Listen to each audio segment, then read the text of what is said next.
वालेकुम dear students, मैं हूं आपका टीचर राजा जवाद अहमद मीरभर और आप देख रहे हैं मेरा यूट्यूब चैनल राजा जवाद अहमद मीरभर। आज जो है हम जो वीडियो बना रहे हैं वो है चैप्टर नंबर 6 फर्स्ट ईयर का ग्रेविटेशन।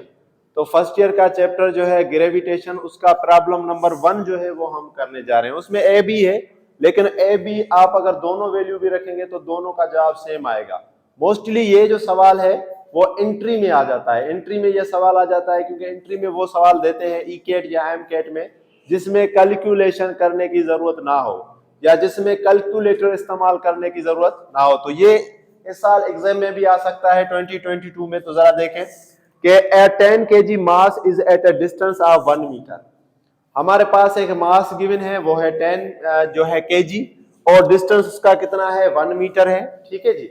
और आगे अगर आप देखें कि फ्रॉम 10 kg मास, तो एक और मास है जिसका जो है वो है 100 मास। ठीक है।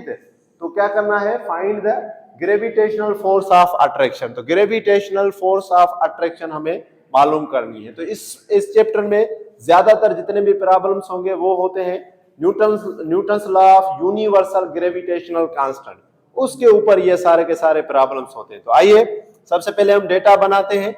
आप चाहे ए करें चाहे बी करें, दोनों का जवाब सेम आएगा। ए करेंगे तो m1 होगा 10, जैसे ऊपर गिवन है m1 10, और b जो है वो होगा यानी m2 हमारे पास 100।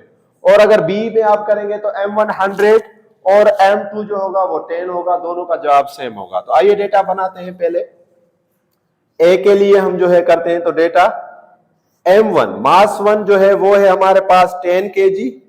ठीक है जी। और मास 2 जो है वो हमारे पास है 100 kg, और जो रेडियस है हमारे पास यानी r जो है वो है हमारे पास 1 मीटर। और हमें क्या मालूम करनी है, फोर्स ऑफ ग्रेविटेशन, वो हमें मालूम करनी है, ये हमें मालूम करनी है। अब यहां पर जो हमारे पास फार्मूला है वो है Newton's law for universal gravitational constant वाला वो फार्मूला है। तो न्यूटन्स लॉ वाला वो जो फार्मूला है तो वो मैं यहां लिख लेता हूं, बल्कि यहां लिख लेते हैं फार्मूला, हम यहां लिख लेते हैं। ठीक है। तो फार्मूला हमारे पास क्या है, फार्मूला है जी हमारे पास F बराबर G, ये यूनिवर्सल ग्रेविटेशनल कांस्टेंट है जी। G बराबर होता है m1 m2 और नीचे हम लिखेंगे r स्क्वायर। नीचे हम क्या लिखेंगे, r स्क्वायर। यही फार्मूला जो इंटर का चैप्टर है इलेक्ट्रोस्टैटिक फोर्स, उसमें भी होगा, लेकिन वहां पर m1 और m2 की जगह होगा q1 और q2 यानी चार्जेस हो जाएंगी, और G की जगह पर वहां हो जाएगा K। तो वही फार्मूला, वही फिनोमेना, बिल्कुल वैसे का वैसा। और अब अगर हमें यहाँ पर बाकी चीजें तो मिली हुई है, लेकिन ये यूनिवर्सल ग्रेविटेशनल कांस्टेंट जो है इसकी वैल्यू हम लिखेंगे। तो G की जो वैल्यू है वो हमारे पास क्या है, 6.67 इंटू 10⁻⁻11 न्यूटन मीटर स्क्वायर पर किलोग्राम स्क्वायर। तो ये हमारे पास जो है वो G की वैल्यू है।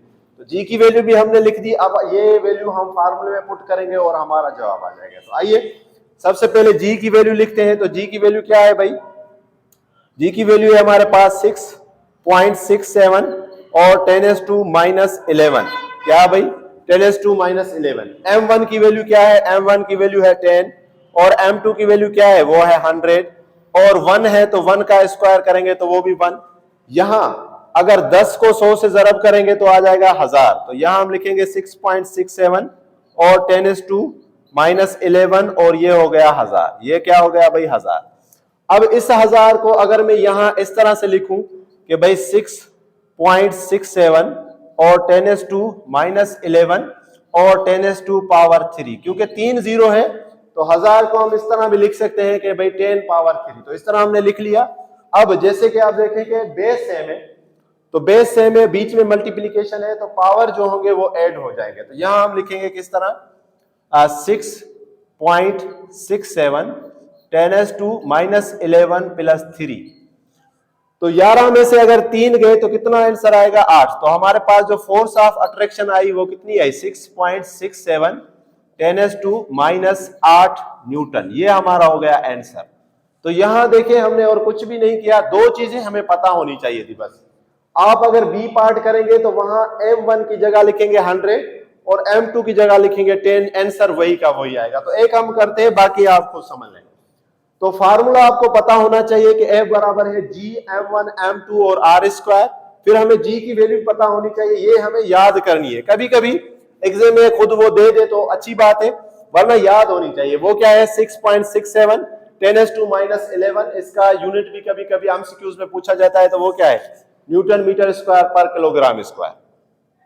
अब वैल्यू हमने पुट की m1 की जगह पर 10, m2 की जगह पर 100 और r की जगह पर 1 का स्क्वायर तो 1, और 1 जिससे भी डिवाइड करेगा तो वही रकम।